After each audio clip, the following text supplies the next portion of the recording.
Hey guys, Luke with Logical Lacrosse here, and today we're going to be going over the Thursday night matchup between two top 10 teams, number 6 Duke hosting number 3 Loyola, who is honestly a little bit of a bland game, only because what was expected to be a closer game, Duke really just came out and dominated right away. They physically outmatched Loyola, but, well, I'll get into that more into the game review, so let's get into this. So, like all my special features, I'll go into the more statistic side of the game before giving you guys really the full game story. So, as I said in the intro, Duke really dominated this game. They win 12-7, but they gave up some garbage goals in the fourth quarter. They gave Loyola won the fourth quarter 4-1, but a lot of those were kind of in the last 4 to 5 minutes. You know, it didn't really matter at that point. Whereas Duke was, they really had a comfortable lead. They came out firing out of halftime to a 5-goal run in the third quarter, and that really sealed the deal what little hope Loyola had left. But this was in front of a home crowd of 1,249 fans. Really good, especially for a Thursday night game. I could see some high school kids definitely out there, and it was bringing your dogs to the game night, which is really cool promotional thing they did. Saw some cute dogs on the television, so extra incentive to watch the Duke game.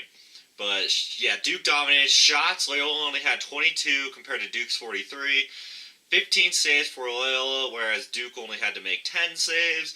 Man up, 2 for 4 for Loyola, which is, 50%, that's good. Duke only 1 for 4, but those penalties really came at bad times for momentum for Loyola.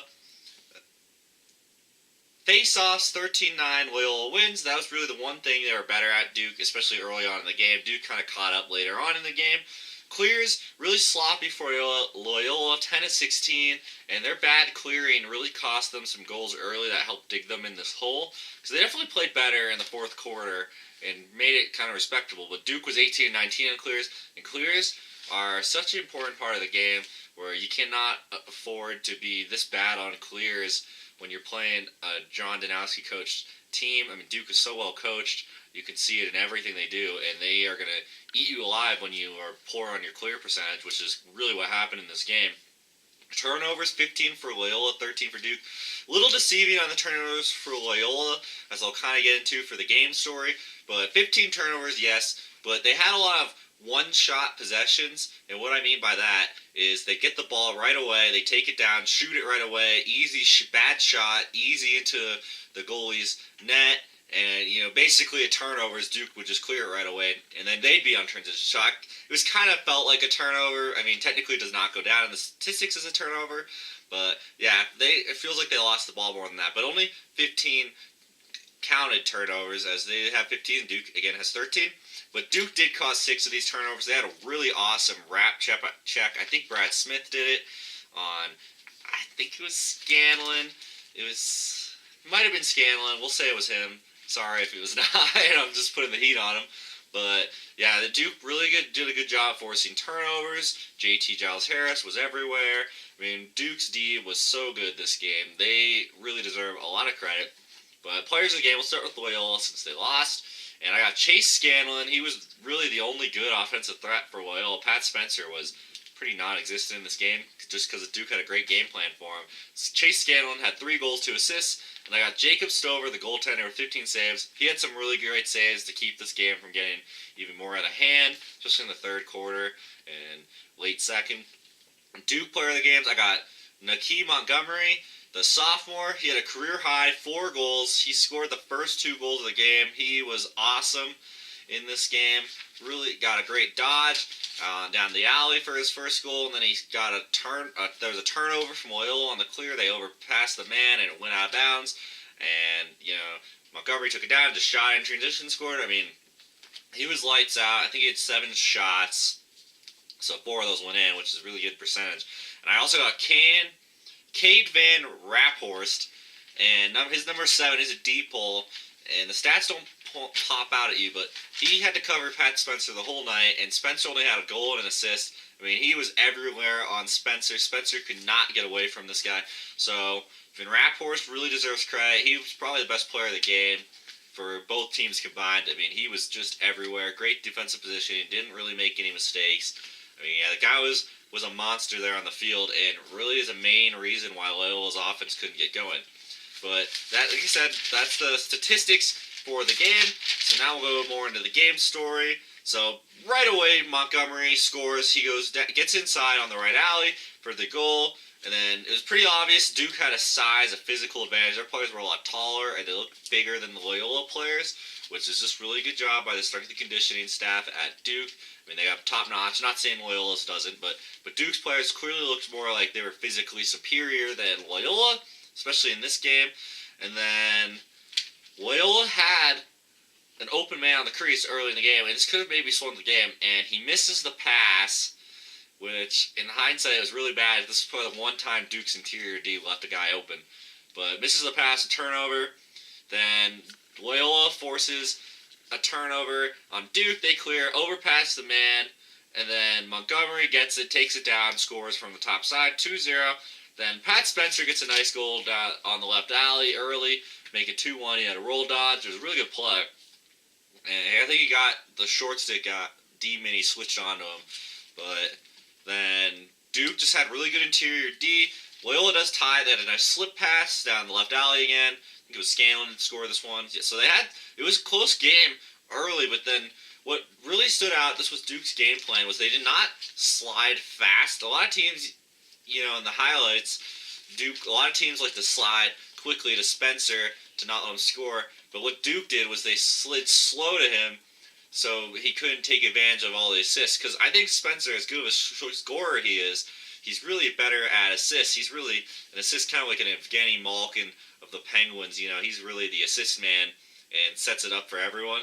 And the offense runs through him. So Duke challenged the 1v1s, challenged him to beat him, and they locked off Lindley. They really stayed close to Lindley. Lindley's kind of the guy that Spencer feeds a lot. So they didn't slide fast, and they challenged their D guys to play good 1v1 D on the Loyola's Dodgers, and that's really the story of the game for Duke, is they won these matchups most of the time, and that really made it struggle for Spencer, because you could tell he was looking for an open man, and just no one could get open on Duke's D. They had great defense the whole game, except maybe at the end, but I mean, it was garbage goals.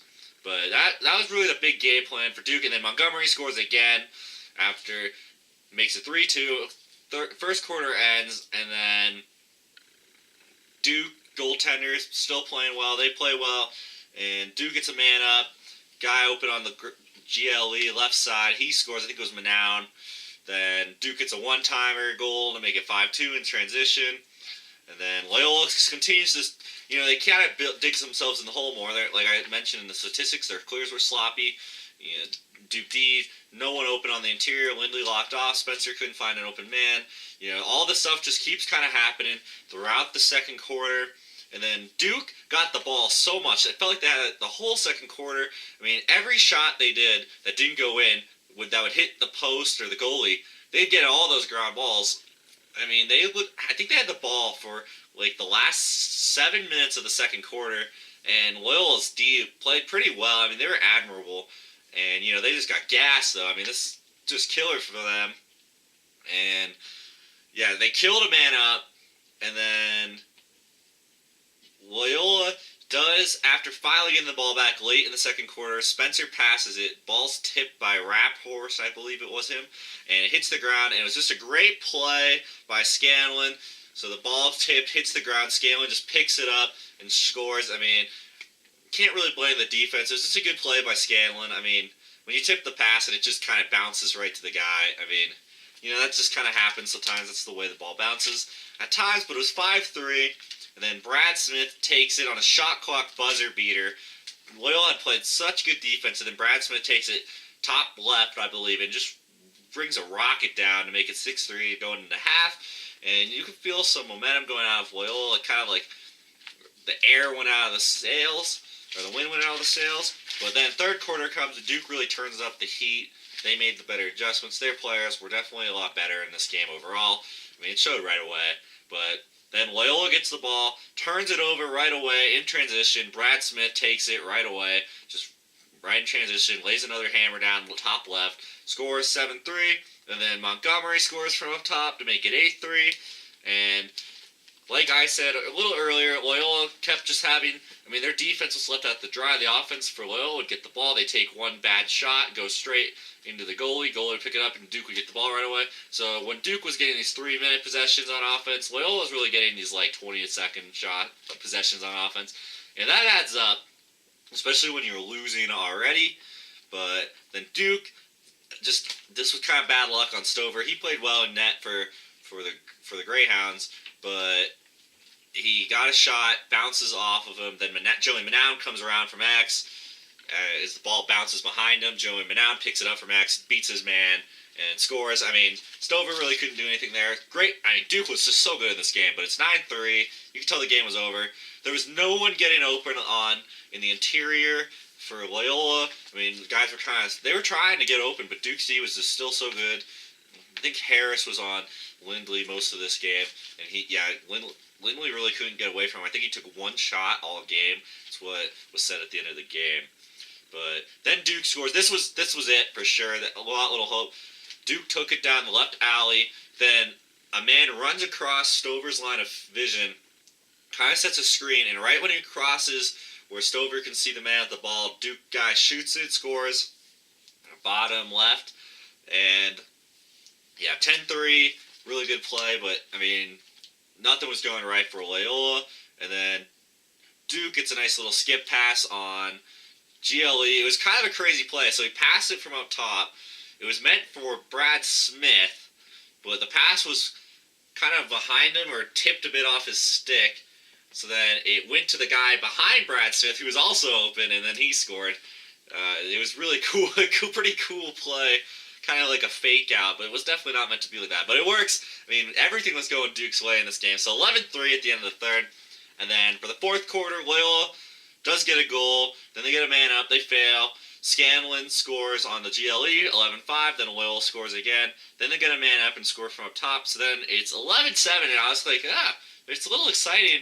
But then Loyola, to make it 11-8, they made a turnover after losing a face-off. I was like, man, if they score here and it's 11-8 with 4 minutes left, so they're forcing the transition, and they pass to a wide-open Spencer, and he just didn't see it, hit him on the hip. It was a catchable pass. He just totally missed the ball. And then Duke takes it down, and they get the ball to X, and then they find the man cutting down. I think it was Robertson, and he was open on the cut, and he scores, and that ices it to make it 12-7. And then, Duke wins the game 12-7. Interesting fact, Loyola's now 2-15 overall in playing games at Duke, so Durham, North Carolina. So that's kind of a house of horrors for them. And Danowski continues to dominate Loyola during his tenure with the Blue Devils. Yeah, tough game for Loyola. I think they've definitely been knocked down a peg. We got a little too excited over the Pat Spencer show. No disrespect to him. He's having an amazing year, but definitely some teams have started to kind of figure out Loyola, and they've been exposed a bit, and they gave up 15 goals to Holy Cross. Towson really took them out to the ringer in certain aspects of their game against them. And, then Duke really did the same thing. I think Loyola's offense is really going to be challenged now throughout the rest of the season. This game, this tape, I guarantee you, basically every coaching staff, especially the defensive coordinators facing Loyola, are going to go back and especially watch the third and second quarter of this game. I mean, Duke put on a clinic for how to stop Loyola. So it was pretty interesting that instead of sliding quick, like a lot of teams were doing, they were slow to slide and challenge their guys to win the 1v1, and they managed to do it. Now, Duke has got freakish athletes, so we'll see if other teams like Lehigh, who beat Colgate last week, so Lehigh is definitely the favorite to challenge Loyola. We'll see if Lehigh can do something there, or another team like Colgate, or maybe Navy or Army, who are pretty good as well in the Patriot League this year. They're playing well. Or Boston with Chris Gray. But, again, Duke really dominated this game. Kind of a snoozer just because, it was a great game. If you're a D-pool defensive player overall, I would definitely recommend watching this game. But overall, that'll really sum up this game. It was, again, 12-7. Duke wins at home. Great game, but that'll sum it up. So guys, that'll do it for my special feature on number 3 Loyola at number 6 Duke. Again, Duke takes this game 12-7. really good game for Duke. Definitely a statement made by the Blue Devils. But if you guys liked this video, found it useful, please feel free to leave a like and subscribe. I really appreciate it. It helps grow up the channel, which of course I'm trying to do. But if you want more content like this besides my YouTube videos, please check out my Instagram or Twitter. It's at the same name. It's logical_lacrosse. And I also have a website where I'm posting more content like this. And I'll be sure to start talking more about the PLL and the MLL. Actually, the MLL commissioner was at this game, and he talked a bit in, I think it was the second or third quarter, whatever. He did talk in the game, so I'll definitely have my thoughts about that, especially on the website. So please check out my website at www.logicallacrosse.com, where I'll be having stuff on that. But after saying all that, thank you guys so much for watching, and as always, have a great rest of your day.